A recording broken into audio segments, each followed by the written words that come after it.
when I was putting together this lesson, some of you guys who live in Greenwood have probably seen, I call him Jumpin' Jesus, the guy who dresses up as Jesus and waves at everybody.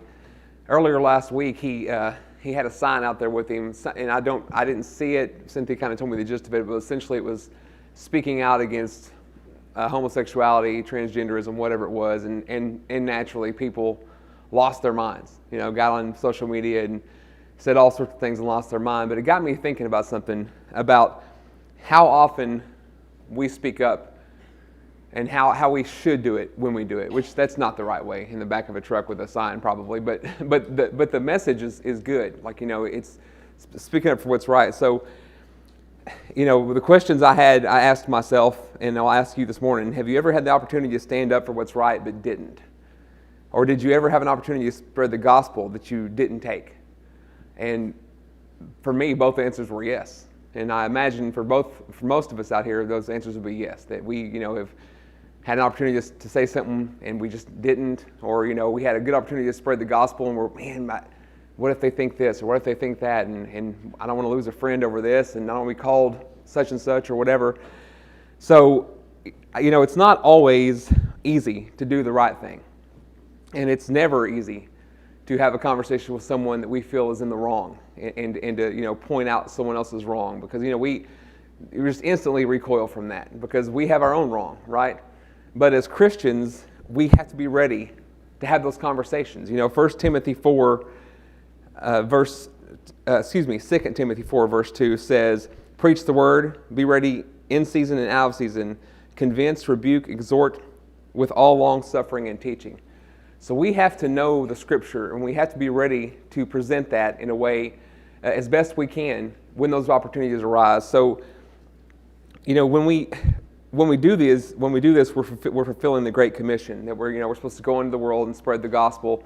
Mark says to every living creature, right? So we have a lot of opportunity. There's a lot of souls that need to hear the things that we know, and that we need to get those words out there. And it's just important that we understand why we need to do it, how we should do it, and what to expect when we do it. So just a few things this morning. When I'm preparing a lesson, most of the time I think, well, they already know all this. And you do.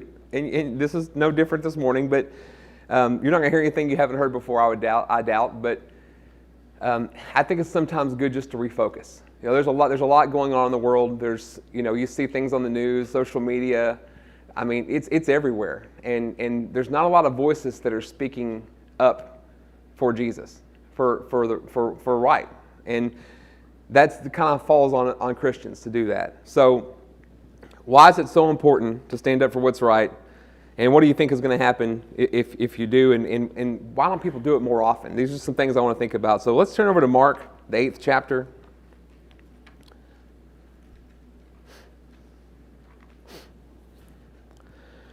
Mark, the 8th chapter, starting in verse 34, it says, "When he called the people to himself with his disciples also, he said to them, 'Whoever desires to come after me, let him deny himself and take up his cross and follow me. For whoever desires to save his life will lose it. But whoever loses his life for my sake and the gospel's will save it. For what will it profit a man if he gains the whole world and loses his own soul? Or what will a man give in exchange for his soul?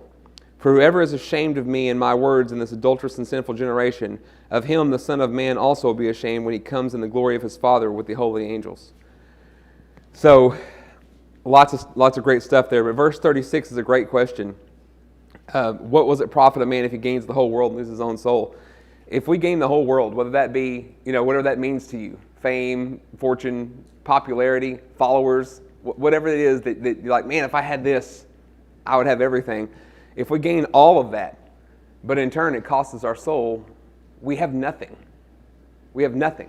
It doesn't matter what you get here on earth. If you don't have Jesus and you pass on, you've got nothing. And we talk all the time, you can't take it with you. You've never seen a hearse with a luggage rack. We all have to have that conversation and get real with ourselves. None of that stuff matters. Verse 37, what would you give in exchange for your soul? There's a lot of, you hear a lot of sayings all the time. Man, I'd give my right eye for whatever. I'd do this, which of course no one actually means that. But then you have people making decisions every day that are literally putting their soul at risk.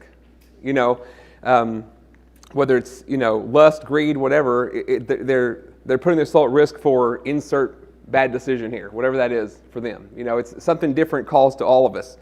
And sometimes it's just that they don't like the way the truth makes them feel. They don't like the convicted feeling that they get. Or maybe they don't want to say anything to somebody because they're worried about how they'll be perceived. We talk a lot about cancel culture lately, which we have to talk about it because it's out there and it's prevalent, especially if you're a younger person. It's nothing for someone to get on social media and say whatever they want to say behind the keyboard, and then you have to deal with it for a long time because of someone putting something out there. So it's nothing we can ignore, but man, we have to figure out what's the most important thing to us, and it can't be popularity, it can't be social standing. Pay close attention to verse 38. I want to read that again.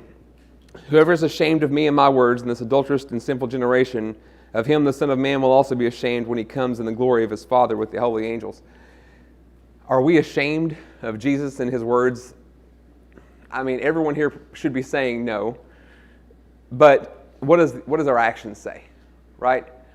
And in my mind, if you're given an opportunity to speak up about an issue that needs to be addressed, but we don't, out of fear of repercussions or anything like that, doesn't that kind of mean we're ashamed of it? Because we don't want to say it out loud. We don't want to tell someone the truth because, man, what if they think I'm a bigot? What if they think whatever, I hate them or whatever? That's not what it means. But man, if we're not willing to speak up, silence a lot of times is approval. If you don't say anything, sometimes they're like, oh well, they agree with it, I guess. And sometimes it's a very simple thing of just like, I don't think that's it, and maybe you walk away. It doesn't have to be. You don't have to take this huge stand and get on a soapbox or anything. But someone should know where you stand. Someone should know where you stand, and it doesn't have to be. I've had a lot of opportunities in life that I did not take, especially when I was younger. Because number one, I didn't feel confident of what to say or how to say it. Or, man, I'm only X amount of years old, so they're not going to listen to me anyway. Or what good does it do if I say this? All these justifications of why I don't speak up. And I still do it sometimes at the age of 43 when I do feel confident of what I should say and what I need to say and how I can present it. Yet there's still that fear inside of, man, I don't want them to think that I'm judging them. Because that's the instant thing. Everyone thinks if I disagree with you, then automatically I'm judging you for something. When in fact it's just I'm disagreeing with you. None of us in here are judges, right? That's not what we do. But we do have the truth here, and we can share it with somebody. Let's look at Luke chapter 12. Luke chapter 12, starting in verse 8. Says, also I say to you, whoever confesses me before men, him the Son of Man will also confess before the angels of God. But he who denies me before men will be denied before the angels of God. Very similar to that last verse. There's no one in here that's going to come out and say I'm denying God, right? But again, we have to think about what our actions or our inactions say, right? What do we do? What do we not do? All those things matter. And someone's always watching. We talk about this all the time. There's someone always watching to see who's going to say something. What are they going to say? How are they going to say it? There might be people that know that we're Christians and we're in a situation where a Christian should speak up and we don't. And someone who knows that we're Christians is thinking, well, I wonder how come they didn't say anything, right? And listen, this is not easy. No one's saying this is easy just to go around speaking the truth all the time and alienating people left and right, but that's not what I'm saying. Hopefully that's not what happens, right? I mean, hopefully we understand that first verse we talk about being ready in and out of season. It says with long suffering, which is patience, right? We have to be patient about it, and we have to be kind about it. We can't. It's not our job to go and get in someone's face and tell them all the reasons that they're going to hell. That's not what we do. It's not what we're supposed to do. So we must be willing and proud to confess that we're Christians, and we also must be able to explain what that really means versus what the world thinks it means. Sometimes when you say I'm a Christian, people kind of like, ugh. I mean, seriously, they have a bad reaction to that because they think that means, oh, you hate this, you hate that. You think this, and you think all these things. And that's all these generalizations that they've heard or that they've seen in the media or whatever. We have got to tell them what that actually means. If they think Christians hate all these things, then they don't know who Jesus is. They just don't. And it's a great opportunity for us to talk to them about what that actually means. Like, well, no. Well, I understand what you're saying, but let me tell you what that means to me. Let me tell you why I made this decision to become a Christian. Let me tell you about what Jesus did when he was here on earth. He didn't go around hating anybody, right? So a lot of times it's just lack of knowledge or perception. James 4:4 says, "Do you not know that friendship with the world is enmity with God? Whoever wants to be a friend of the world makes himself an enemy of God." That enmity, which is a great word, it means direct opposition. So if friendship with the world is direct opposition with God, I don't think anybody wants to be in direct opposition with God. It's just not a good place to be. And we talk all the time about we have to be in the world, but not of the world. And the saying has been around forever, but it's accurate. We are in the world, but we don't want to be of the world. We have to set ourselves aside. Of course, that great verse in the Old Testament version where it says we have to be a peculiar people. We want that. We want to be different. We want to be noticeably different. We want someone to think, well, man, I wouldn't have reacted that way in that situation. And just it might just be a small little thing that they see in passing, but it caused them to think about it later on. And maybe they come back and say, hey, why did you react this way? Why did you say these things? You just never know what it's going to take and what's going to trip somebody to come back and be like, that was different, right? So those are the things I'm talking about. Let me look at 1 John chapter 2 real fast.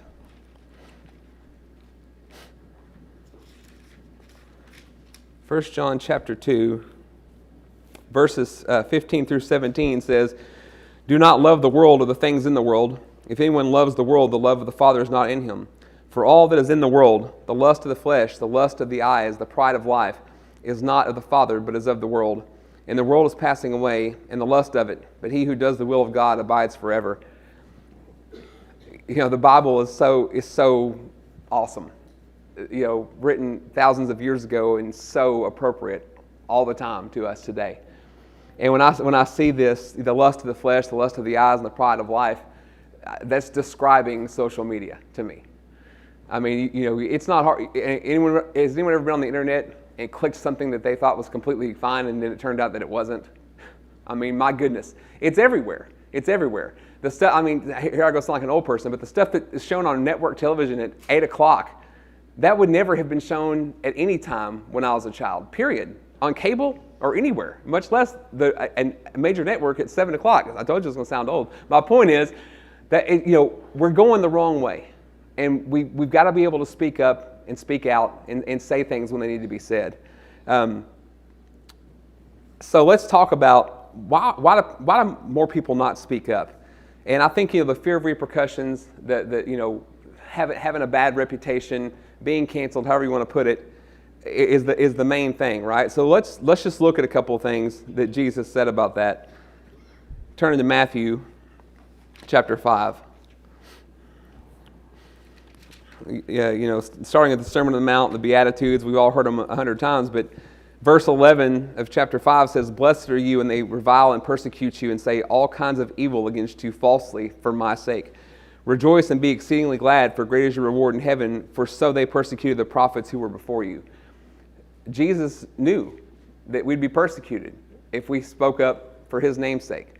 And that is going to happen. 100%. If you are speaking up for what's right, someone is not going to like it.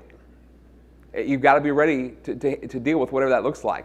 We also, again, we have to know how to speak up. It's not, we shouldn't be yelling at people. We shouldn't be, we're losing the whole point if we're yelling at folks and getting in their face and telling them all this. That's not the point. The point is, let's open the book and let's just read them the truth. This isn't Randy. Let me tell you what Jesus said, right? And just go from there and have that conversation. It can't be a personal matter. We can't turn it into something where it's a shouting match or who gets the last word. Turn over to John 15. John 15, starting in verse 18, says, "If the world hates you, know that it hated me before it hated you. If you were of the world would love its own. Yet because you are not of the world, but I chose you out of the world, therefore the world hates you. Remember the word that I said to you, a servant is not greater than his master. If they persecuted me, they will also persecute you. If they keep my word, they will keep yours also. If the world hates you, know that it hated me before you. It can't get more true than that. You know, the world hated Jesus to the point that they crucified him on a cross because the things that he said convicted them left and right. No one liked to hear the things that he had to say to them because they didn't. I don't want to be. Don't throw that in my face. I want to do what I want to do. That's just a general human reaction to most things.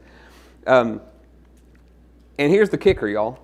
What do we do now when we're persecuted? When we're saying the right thing, we're doing the right thing, and these people are treating us like that. You know, what do we do with those people? I mean, you know, we want to get even, right? No. Romans 12:14 says, "Bless those who persecute you. Bless and do not curse." So not only do you have to have this difficult conversation with someone who's doing wrong, you have to speak up and do it and have these conversations, and then they might treat you a certain way. Then you still have to go ahead and bless them and be nice to them and continue to be nice to them and keep working on them. You know, it's a hard thing to do, and it's not the first reaction that we want to have to someone who treats us a certain way. Is to love them more, and to love your enemy and bless those who persecute you. It's tough, guys. If it was easy, we'd have a lot more people in this building right now. I don't know how else to say it.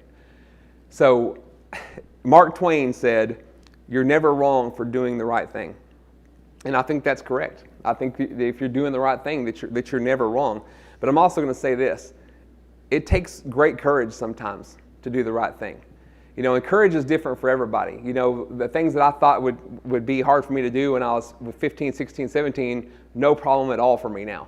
But now, 43, I have kids, I have this house, I get this, and this. If I say the wrong thing to the wrong person at work, what if this happens? What if that happens? And everything else.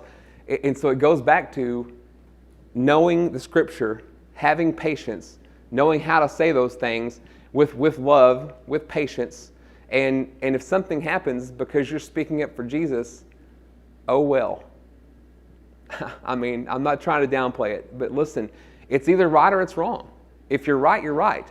And we're concerned about, we can't be concerned about being socially canceled over being eternally canceled. I don't know how, I guess that's the best way of putting it, I guess. But that's our concern, is the long play, right? What happens after we leave here?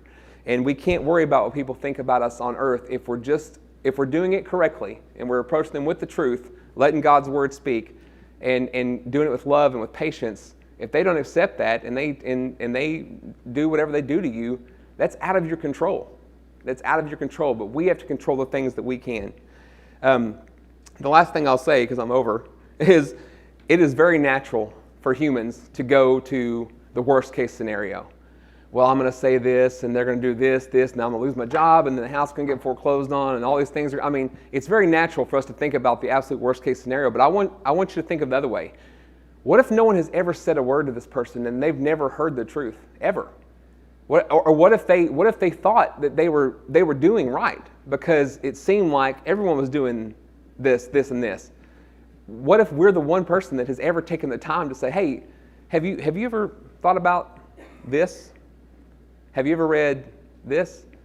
You know, we can't just naturally think, man, all these terrible things are going to happen if I start speaking out. That is possible. That's absolutely possible. But it's also possible that you might lead a soul to Christ, right? And that's the whole point. So that's all I had this morning. Just, be courageous with love and with patience, and speak up when someone needs to speak up. Thanks.